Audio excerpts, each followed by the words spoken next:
नमस्कार मित्रांनो, मी गणेश वानकर इग्नाइट अकॅडमीच्या या प्लॅटफॉर्मवर तुम्हा सर्वांचे स्वागत करतो। रेल्वे भरतीची तयारी करत आहात तर रेल्वेमधील सर्वात बेस्ट पोस्ट की ज्याच्यासाठी शनिवार रविवार सुट्टी असते, पगार एकदम चांगला 50,000च्या प्लस 70-80 पर्यंत पण जातो, घराजवळ बदलीचं पण लवकर होऊन जातं आणि कामाचा काही एवढं ताणतणाव नाही कारण की शिफ्ट वर्किंग नसल्यामुळे। तर अशी कोणती पोस्ट आहे की जे या सगळ्या क्रायटेरिया फुलफिल करते, तर त्याच्याविषयी मी संपूर्ण माहिती सांगणार आहे। म्हणून तुम्ही हा व्हिडिओ शेवटपर्यंत पूर्ण बघा, तुमच्या मित्रांपर्यंत शेअर करा आणि चॅनलवर नवीन असाल आजच या चॅनलला सबस्क्राइब करून टाका बरं का, कारण की या चॅनलवर आपण रेल्वे आणि एसएससी या परीक्षांची संपूर्ण माहिती जी आहे तर ते देत असतो मित्रांनो।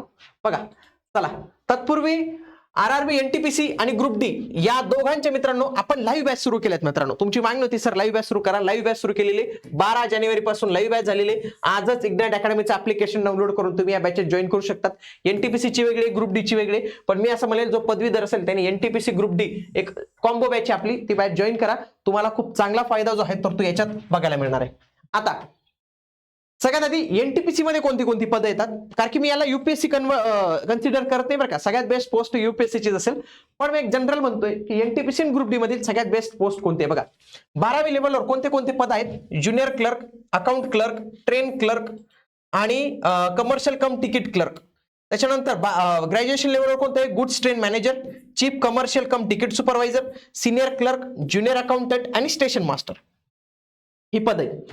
आता ग्रुप डी मध्ये कोणती कोणती पद येतात बघा, track machine assistant, assistant bridge, track maintainer, assistant P way, assistant loco shed, assistant operation, assistant TL, assistant pointsman, assistant. आता यांचं जे काम असतं ना मित्रांनो खूप ग्राउंडवर काम असतं, म्हणून ग्रुप डी ची पदं ही बेस्ट पोस्ट मध्ये येतच नाही। हा ग्रुप डी मध्ये कोणती बेस्ट पोस्ट आहे त्याच्यावर मी सेपरेट व्हिडिओ बनवतो, पण ही बेस्ट पोस्टच्या क्रायटेरिया मध्ये हे येत नाही। मग सगळ्यात जास्त बेस्ट पोस्ट कुठे येते मित्रांनो, एनटीपीसी मध्ये येते। हा एनटीपीसी मध्ये पहिला क्रायटेरिया मी फुलफिल केला एनटीपीसीचा। सर्वात जास्त पगार कोणाला, याच्यात जर आपण सगळ्यात जास्त पगार पाहिला तो आहे चीफ कमर्शियल कम तिकीट सुपरवायझरला, लेवल 6 आहे त्याची 35,400 आहे तो, आणि स्टेशन मास्टर 35,400 लेवल 6 आहे। आपल्याकडे जर पाहिलं S13 ची जी वेतन श्रेणी असते तर ती 35,400 एवढी सुरू होते, म्हणजे S13 चा जर कोणी व्यक्ती असेल तर तो आपल्याकडे एवढं पेमेंट घेत असेल तर chief commercial cum ticket supervisor आणि स्टेशन मास्टर हे पेमेंट मध्ये सगळ्यात जास्त आपल्याला इथं पाहायला मिळतात। मग chief commercial cum ticket supervisor याची जर आपण ओव्हरऑल सॅलरी जर पाहिली ना 35,400 बेसिक पे, त्याला 65 ते 75,000 ते सिटी वगैरे अलाउन्स नुसार वेगवेगळे होतं, एवढी त्याला इन हँड सॅलरी मिळते कोणाला, chief commercial cum ticket supervisor याला। आता chief commercial cum ticket supervisor याचा जॉब प्रोफाईल काय, कारण की त्याच्यावरून आपल्याला कळेल ना खरंच बेस्ट पोस्ट आहे का नाही तर पगार जास्त आहे तिथं लय काम राहावं, लय ताणतणाव राहावं असंही नाही झालं पाहिजे। बघा रेल्वे स्थानकावरील विविध व्यावसायिक कामांवर त्याला नजर ठेवावी लागते। बघा कमर्शियल नावातच आहे कमर्शियल, तो खरं तर तो कमर्शियल काम जे आहे तर ते करतो, कारण की रेल्वेमध्ये पॅसेंजरच नाही जात, रेल्वेमध्ये माल वाहतूक पण जाते मित्रांनो, लक्षात घ्या। तिकीट चेकिंग टीटीई आणि तिकीट तपासण्यांच्या कामांचे नियोजन आणि पर्यवेक्षक सुपरवायझर करण्याचं काम करतो। टीसी वगैरे जे असतात तर त्यांना सुपरवाइज करण्याचं काम करतो तो। रिझर्वेशन ऑफिस मधील कामकाजांवर लक्ष ठेवणं, प्रवाशांनी काही तक्रारी केल्या त्यांचं निवारण करणं, पार्सल आणि माल वाहतूक हे सगळ्यात महत्त्वाचं काम आहे। स्थानकावरील पार्सल वाहतुकींच्या देखरेख करणे आणि मालांची सुरक्षित चढ उतार होते का नाही ते पाहणे, त्याने चढ उतार नाही करायची, त्याच्यासाठी ग्रुप डी ची माणसं, त्याने फक्त होतंय का नाही ते पाहायचं आहे। महसूल व्यवस्थापन, स्थानकावर जमा होणाऱ्या दैनंदिन रोख रकमेचा हिशोब ठेवणे आणि रेल्वेच्या खात्यात जमा करणे, आणि त्याच्यानंतर प्रवाशांच्या सोयी सुविधांची उदाहरणार्थ पाणी, स्वच्छता, माहिती फलक इत्यादींची नीट अंमलबजावणी होतंय का नाही तर हे पाहण्याचं काम chief commercial cum ticket supervisor यांचं जे आहे तर ते असतं मित्रांनो। कामाचा तास तुम्ही पाहिलं, हे पद स्टेशनवर आधारित असल्यामुळे शिफ्ट ड्युटी आहे, उदाहरणार्थ 8 तास आणि 12 तासाची ड्युटी आहे। मोठ्या स्थानकावर कामाचा व्याप जास्त असल्यामुळे रोटेशनल सुट्ट्या मिळतात, मात्र काही प्रशासकीय ऑफिसमध्ये काम असल्यामुळे रविवारची सुट्टी मिळू शकते। इथं फिक्स सुट्टी नसते रविवारची, तुमच्या कामानुसार तुम्हाला एक दिवस हप्त्यातून एक दिवस सुट्टी दिली जाते, मंगळवार बुधवार गुरुवार कोणती एक सुट्टी जी आहे तर ती दिली तुम्हाला जाऊ शकते। लेवल 6 चं पद आहे, मूळ वेतन आहे, मोफत रेल्वे पास मिळतो, वैद्यकीय सुविधा मिळते, पेन्शन वगैरे सगळ्या काही गोष्टी तुम्हाला इथं मिळत असतात। करिअर ग्रोथ जर पाहिली तर तुम्ही सगळ्यात आधी तुमचं प्रमोशन कशावर होतं, असिस्टंट कमर्शियल मॅनेजरवर, जो एक गॅजेटेड ऑफिसरचं पद आहे, आणि त्याच्यानंतर डिव्हिजनल कमर्शियल मॅनेजर म्हणजे डीसीएम पण तुम्ही होऊ शकतात, हे खतरनाक पद आहे। आता हे पद चांगलं काय, जर तुम्हाला लोकांची संवाद साधायला आवडत असेल आणि रेल्वे प्रशासनात राहून तुम्हाला पब्लिक डीलिंग म्हणजे पब्लिक अफेअर्स मध्ये तुम्हाला असेल तर हे पद तुमच्यासाठी चांगलं आहे। या पदावर तुम्हाला अधिकार आणि पगार दोन्ही गोष्टी ज्या आहेत तर त्या उत्तम मिळण्याची संभाव्यता जास्त आहे। पुढचं एक पद आहे ज्याला ऑफिसरची फील येते एकदम.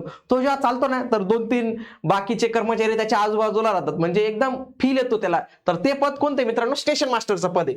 लेवल 6चं पद आहे. आणि याच्यामध्ये जर तुम्ही पाहिलं तर तुम्हाला 55 ते 60,000 हे तुम्हाला आफ्टर ट्रेनिंग पगार जो आहे तो सुरू होतो. ज्यावेळी तुम्ही रेग्युलर होतात सर्व्हिसमध्ये 70 ते 78,000 पर्यंत तुम्हाला अलाउन्स जे आहे तर तो याच्यात मिळत असतो मित्रांनो, हे लक्षात घ्या. स्टेशन मास्टरची कामं काय लक्षात घ्या. स्टेशन मास्टर हे अत्यंत जबाबदारी आणि प्रतिष्ठेचं पद आहे बरं का मित्रांनो. रेल्वेमध्ये सगळ्यात प्रतिष्ठेचं पद आहे ते. तो रेल्वे स्टेशनचा मुख्य प्रशासकीय अधिकारी असतो, तो मुख्य अधिकारी असतो तिथला. पहिलं तर काय, ट्रेन ऑपरेशन्स, स्टेशनवर येणाऱ्या गाड्यांची सुरक्षित ये जा सुनिश्चित करणे, सिग्नल देणे, प्लॅटफॉर्म बदलणे इत्यादी सर्वांवर त्याचं नियंत्रण होतं. तो नाही सिग्नल बदलत, तो कामं नाही करत, तो कामं करून घेतो, कारण कामं करतायत का नाही ते पाहतो. प्रवासी सुविधा, सुरक्षा, स्वच्छता, व्यावसायिक कामं या सगळ्यांवर देखरेख आणि त्याचं लीड करण्याचं काम हा स्टेशन मास्टर करत असतो. परंतु स्टेशन मास्टरला प्रॉब्लेम असा आहे, त्याला रविवारची सुट्टी राहत नाही. का सुट्टी राहत नाही? अरे तर स्टेशन मग काय रेल्वे काय बंद राहते का रविवारी? चालूच राहते ना. तर स्टेशन मास्टरला रोटेशन शिफ्ट मध्ये काम करावं लागतं. 8 तास किंवा 12 तासाची असते. यामध्ये सकाळ, दुपार, रात्री अशा 3 शिफ्ट असतात. तो शिफ्ट वाईज काम करतो मित्रांनो. त्याला साप्ताहिक सुट्टी शनिवार रविवार ठरलेली नसते. रोटेशन नुसार आठवड्यातून त्याला 1 दिवस सुट्टी वगैरे दिली जाते. बाकीच्या सुट्ट्या देखील त्याला दिल्या जातात. आणि मेन प्रॉब्लेम काय, सणासुदीला लय जबरदस्त गर्दी असते आणि त्याच वेळी त्याला सुट्टी मिळत नाही, हे लक्षात घ्या. रेल्वे सेवा 24 तास सुरू असल्याने सणासुदीच्या दिवशी त्याला हजर राहावे लागते. त्याचे पैसे भेटतात, त्याला हॉलिडे अलाउन्स मिळतो त्याला, परंतु त्याला घरी जाता येत नाही. आलं लक्षात तुम्हाला? दिवाळीच्या वेळी त्याची सुट्टी जी आहे तर ती लागलेली असते. म्हणजे स्टेशन मास्टर म्हणजे लय भारी पद आहे, पण प्रॉब्लेम काय, सुट्ट्यांचा इश्यू होऊन जातो, त्याचा सुट्टीच भेटत नाही त्याच्यात. स्टेशन मास्टरचं प्रमोशन हे स्टेशन सुपरिटेंडेंटवर होतं. त्याच्यानंतर तुम्ही होतात असिस्टंट ऑपरेशनल मॅनेजर आणि त्याच्यानंतर होतं डिव्हिजनल ऑपरेशन मॅनेजर. इथं तुमचं प्रमोशन जे आहे तर ते होतं मित्रांनो. आता हे पद का निवडावे? पहिलं तर ज्याला स्टेशन मास्टरसाठी प्रतिष्ठा, ज्याला वाटते की यार मला लोकांनी साहेब साहेब साहेब करावं, साबजी करावं, म्हणजे थोडीशी वाहवाही करावी, माझ्याजवळ लोकांनी येऊन काम करून घ्यावे, तर त्याने स्टेशन मास्टर करावं. युनिफॉर्म मिळतो, अधिकार मिळतात, तुम्ही रेल्वेचे स्टेशनचे डायरेक्ट बॉसच राहतात मित्रांनो. तर ती एक गोष्ट तुम्हाला पाहायला मिळते. पण आता मला सांगा, हे दोन्ही जर पद पाहिलं ना, या दोन्ही कामं भारी आहेत, पगारही लई जास्त आहे यांना, या दोघांना. पण प्रॉब्लेम एकच आहे मित्रांनो. काय प्रॉब्लेम आहे? कामं जास्त इथं. शनिवार रविवार सुट्टी फिक्स नाही आहे. कधी तुम्हाला सुट्टी मिळेल, कधी कामावर बोलवलं जातं आणि सणासुदीच्या दिवशी सुट्टी मिळत नाही. या दोन्ही पदांचा हा प्रॉब्लेम आहे. पण त्याच्यामध्ये मी तुम्हाला एक पद तिसरं सांगतो की जे थोडंसं तुम्हाला वाटतं की रिलॅक्स जॉब पाहिजे मला, तर तो आहे सिनियर क्लर्क कम टायपिस्ट. ते पद आहे पूर्णपणे डेस्क जॉब आहे मित्रांनो. शनिवार रविवार फिक्स तुम्हाला इथं सुट्टी मिळून जाते. शक्यतो तुम्हाला नाईट ड्युटीला बोलत नाही. एकच ड्युटी जी आहे तर ते डे शिफ्ट मध्ये ड्युटी असते, कारण की हा तुमचा डेस्क जॉब असतो. थोडं लिपिक लेवलचं काम जे आहे तर ते तुमचं असतं. सिनियर क्लर्क असल्यामुळे तुम्हाला कागदपत्र, डेटा एंट्री वगैरे असतं. साधारण 9 ते 6 पर्यंत तुमची ड्युटी जी आहे तर ती असते. आणि सगळ्यात मेन म्हणजे सुट्ट्या भरपूर मिळतात आणि सुट्ट्या कधी मिळून जातात, कारण की तुमचं जे काम आहे ना तर ते ऍडमिनिस्ट्रेटिव्ह फाईल्स वगैरेचं काम आहे. याचं पुढचं प्रमोशन होतं chief office superintendent, assistant personal officer आणि सिनियर पर्सनल ऑफिसर्स. तर या पदांवर तुमचं प्रमोशन जे आहे तर ते होऊ शकतं. आता स्टेशन मास्टर की सिनियर क्लर्क, जर असं तुम्ही म्हणाल, जर तुम्हाला प्रशासकीय काम, फॅमिलीला देण्यासाठी वेळ आणि शांत जीवन हवे असेल तर सिनियर क्लर्क टायपिस्ट हे पद निवडावे. हे सगळ्यात तुमचं बेस्ट पोस्ट आहे. तुम्हाला वाटतं यार नाही, मोर पॉवर पाहिजे, मला अधिकार पाहिजे, पगार पाहिजे, युनिफॉर्म वाली ड्युटी पाहिजे, आजूबाजूला माणसं माझे फिरले पाहिजे, आरपीएफच्या जवानला इकडे बोलवलं तर इकडे, तिकडे बोलवलं तिकडे जाईल. तर असे जर तुम्हाला पॉवरफुल जॉब पाहिजे असेल ना, तुम्ही स्टेशन मास्टर. आता तुम्हीच ठरवून घ्या की तुमचं बेस्ट पोस्ट कोणतं आहे आणि तुमचं बेस्ट पोस्ट मला कमेंट बॉक्स मध्ये लिहून पाठवा मित्रांनो, की मला स्टेशन मास्टर आवडतं आणि मला जे आहे सिनियर क्लर्क आवडतं किंवा chief commercial cum ticket supervisor आवडतं. तर ते देखील तुम्ही मला कमेंट बॉक्स मध्ये नक्की कळवा. पुढचा व्हिडिओ मी तुमच्यासाठी आणखी एक घेऊन येणार आहे की महिलांसाठी बेस्ट पोस्ट कोणती. त्याच्यासाठी तुम्ही आपलं हे जे चॅनल जे आहे तर ते जॉईन करून ठेवा मित्रांनो. एनटीपीसी आणि ग्रुप डी याची लाईव्ह बॅच सुरू केली मित्रांनो. लाईव्ह लेक्चर्स आहेत. डायरेक्ट तुम्ही शिक्षकांना प्रश्न विचारू शकतात. संपूर्ण अभ्यासक्रमावर आधारित बॅच असणार आहे. Unlimited watch time, PPT notes, 10,000+ प्रश्नांचा सराव, टेस्ट कार्ड, सगळ्या काही गोष्टी 1999 मध्ये दोन्हीची तयारी करून भेटेल. एनटीपीसी आणि ग्रुप डी ची ही बॅच तुम्ही अवश्य जॉईन केलीच पाहिजे. इग्नाइट अकॅडमीचं ऍप्लिकेशन डाउनलोड करून तुम्ही ही बॅच जॉईन करू शकतात. चला तर मग भेटूया पुढील व्हिडिओमध्ये. तोपर्यंत जय हिंद, जय महाराष्ट्र, धन्यवाद.